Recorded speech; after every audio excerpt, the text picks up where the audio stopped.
ಒಂದ್ ಕಡೆ ಹೈಕೋರ್ಟ್ನಲ್ಲಿ ಇಷ್ಟೆಲ್ಲ ಬೆಳವಣಿಗೆಗಳಾಗ್ತಾ ಇದ್ರೆ ಇದರ ಮಧ್ಯೆ ದರ್ಶನ್ ಪತ್ನಿ ವಿಜಯಲಕ್ಷ್ಮಿಯವರು ಹಾಕಿರುವಂತಹ ಇನ್ಸ್ಟಾಗ್ರಾಮ್ ಪೋಸ್ಟ್ ಕುತೂಹಲಕ್ಕೆ ಕಾರಣ ಆಗ್ತಾ ಇದೆ, ಅನುಮಾನವನ್ನ ಕೆರಳಿಸ್ತಾ ಇದೆ.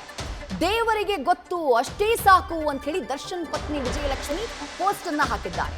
ಯಾಕಿಂಥ ಪೋಸ್ಟ್ ಅನ್ನ ಹಾಕಿದ್ರು? ತಮ್ಮ ವಿರುದ್ಧ ಕೇಳಿ ಬಂದಂತಹ ಗುಲ್ಲುಗಳಿಗೆ ವಿಜಯಲಕ್ಷ್ಮಿ ಅವರು ಈ ರೀತಿಯಾಗಿ ಕೌಂಟರ್ ಕೊಟ್ಟಿದ್ದಾರೆ.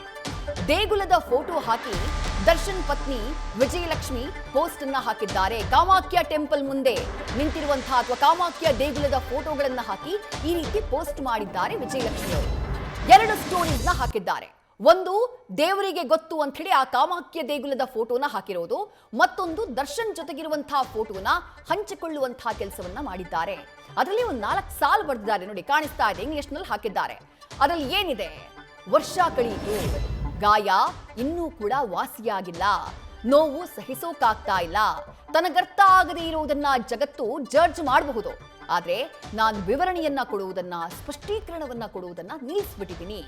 ಸಮಯ ಮತ್ತು ದೇವರು ಉಳಿದಿದ್ದನ್ನ ನಿರ್ಧಾರ ಮಾಡ್ತಾನೆ ಅಂತ ಹೇಳಿ ಮಾರ್ಮಿಕವಾಗಿ ಪೋಸ್ಟ್ ಹಾಕುವಂತಹ ಕೆಲಸವನ್ನ ನಟ ದರ್ಶನ್ ಪತ್ನಿ ವಿಜಯಲಕ್ಷ್ಮಿಯವರು ಮಾಡಿದ್ದಾರೆ. ಕಳೆದ 2-3 ದಿನಗಳಿಂದ ರೇಣುಕಾಸ್ವಾಮಿ ಕೊಲೆ ಪ್ರಕರಣಕ್ಕೆ ಸಂಬಂಧಪಟ್ಟ ಹಾಗೆ ಈ ಸಾಕ್ಷಿಗಳಿಗೆ ಬೆದರಿಕೆ ಹಾಕಿದಂತಹ ಕೇಸ್ ಇದೆಯಲ್ಲ, ಆ ಕೇಸ್ನಲ್ಲಿ ಒಬ್ಬ ಪ್ರಭಾವಿ ಮಹಿಳೆಯ ಪಾತ್ರ ಇದೆ ಅನ್ನುವಂಥ ಚರ್ಚೆಗಳು ಆರಂಭ ಆಗಿತ್ತು. ಆ ಸಂದರ್ಭದಲ್ಲಿ ಒಂದಿಷ್ಟು ಚರ್ಚೆಗಳು ನೀವು ಸೋಷಿಯಲ್ ಮೀಡಿಯಾದಲ್ಲೂ ಗಮನಿಸಿದ್ದಿರಬಹುದು. ವಿಜಯಲಕ್ಷ್ಮಿ ಅವರೇ ಆ ಪ್ರಭಾವಿ ಮಹಿಳೆ ಅಂತ ಹೇಳಿ ಕೆಲವರು ಮಾತನಾಡಿಕೊಂಡಿದ್ದಿದೆ.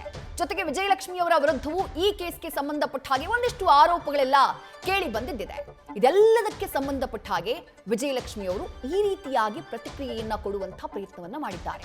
ಒಂದು ಕಾಮಾಖ್ಯ ದೇಗುಲದ ಫೋಟೋನ ಹಾಕಿದ್ದಾರೆ. ಅದರಲ್ಲಿ ಅವರು ಬರೆದಿರುವಂತಹ ಬರಹವನ್ನ ಗಮನಿಸ್ತಾ ಇದ್ದೀರಿ.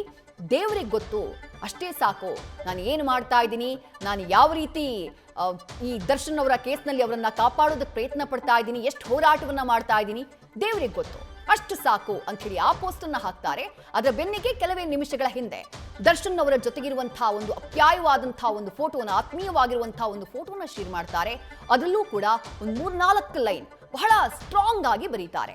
ಆ ಪೋಸ್ಟ್ ನಲ್ಲಿ ಏನಿದೆ ಅಂತ ಹೇಳಿ ನೋಡೋಣ. ವರ್ಷ ಕಳೆಯಿತು, ಗಾಯ ಇನ್ನೂ ಕೂಡ ಮಾಸಿಲ್ಲ, ನೋವು ಇನ್ನೂ ಕೂಡ ಸಹಿಸೋಕೆ ಆಗ್ತಾ ಇಲ್ಲ, ಜಗತ್ತು ತನಗರ್ಥ ಮಾಡ್ಕೊಳ್ಳುವುದಕ್ಕೆ ಸಾಧ್ಯವಾಗದ್ದನ್ನ ಹೇಗೆ ಬೇಕಿದ್ರೂ ಜಡ್ಜ್ ಮಾಡಬಹುದು, ಆದ್ರೆ ನಾನು ಸ್ಪಷ್ಟೀಕರಣವನ್ನ ನೀಡುವುದನ್ನ ನಿಲ್ಲಿಸ್ಬಿಟ್ಟಿದ್ದೀನಿ. ಈಗ ಸುಮ್ಮನೆ ನಕ್ಕು ಮುಂಸಾಗ್ತಾ ಇದ್ದೀನಿ.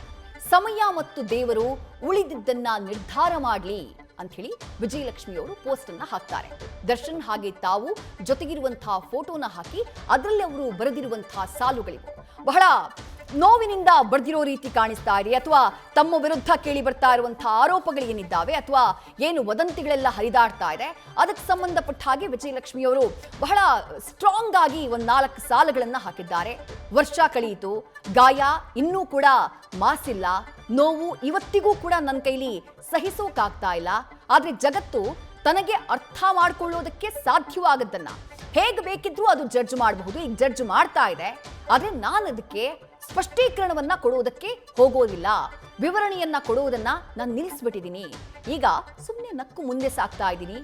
ಸಮಯ ಹಾಗೆ ದೇವರು ಉಳಿದಿದ್ದನ್ನ ನಿರ್ಧಾರ ಮಾಡ್ಲಿ ಅಂತ ಹೇಳಿ ವಿಜಯಲಕ್ಷ್ಮಿ ಅವರು ಆ ಫೋಟೋಗೆ ಹಾಕಿರುವಂತಹ ಆ 4 ಲೈನ್ಗಳಲ್ಲಿ ಇದನ್ನ ಬರ್ಕೊಂಡಿದ್ದಾರೆ.